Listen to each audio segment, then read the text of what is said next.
نہ گنواؤ ناو کے نیم کش دلے ریزا ریزا گنوا دیا، جو بچے ہیں سنگ سمیٹ لو تنے داغ داغ لٹا دیا۔ ناوک تیر،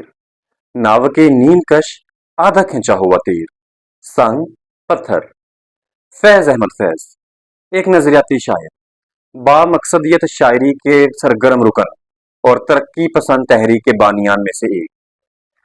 فیض احمد فیض نے اپنی تمام عمر ایک مخصوص سوچ و فکر کی اشاعت و ترویج میں بسر کی، اور اسی وجہ سے انہیں ریاستی ظلم و جبر اور استبداد کا بھی سامنا کرنا پڑا۔